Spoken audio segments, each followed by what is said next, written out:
Praise the lord. యేసుక్రీస్తు ప్రభువారి యొక్క శ్రేష్టమైన నామములో మీకు అందరికీ మనస్పూర్వకంగా శుభాభివందనాలు తెలియజేస్తున్నాను. ఈరోజు దేవుని యొక్క వాక్యము యెషయా గ్రంథము 53వ అధ్యాయము 6వ వచనం. మనమందరము గొర్రెల వలె త్రోవ తప్పిపోతిమి, మనలో ప్రతివాడును తనకిష్టమైన త్రోవను తొలిగెను, యెహోవా మన అందరి దోషమును అతని మీద మోపెను.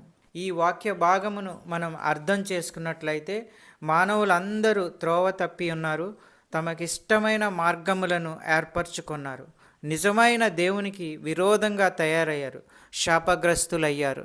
కాలము సంపూర్ణమైనప్పుడు దేవుడు తన సొంత కుమారుణ్ణి ఈ లోకానికి పంపించడం జరిగింది.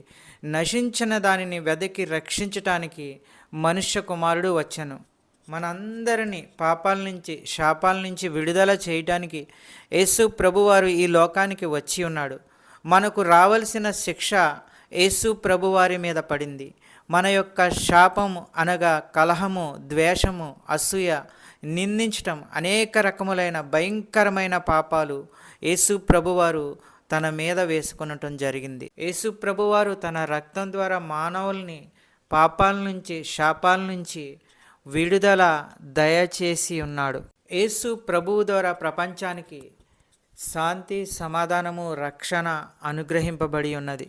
వాక్యమును బట్టి ప్రార్థన చేసుకుందాము. పరిశుద్ధుడా, ప్రేమగల తండ్రి, నీకు స్తోత్రములు, వందనములు. నీవు మా కోసం ఈ లోకానికి వచ్చి ఉన్నావు ప్రభువా. మానవులందరినీ రక్షించి ఉన్నావు. నీకు వందనములు, స్తోత్రములు. ఈ వాక్యము ఎంతమంది అయితే విన్నారో వారందరినీ దీవించండి, ఆశీర్వదించండి, కాపాడండి.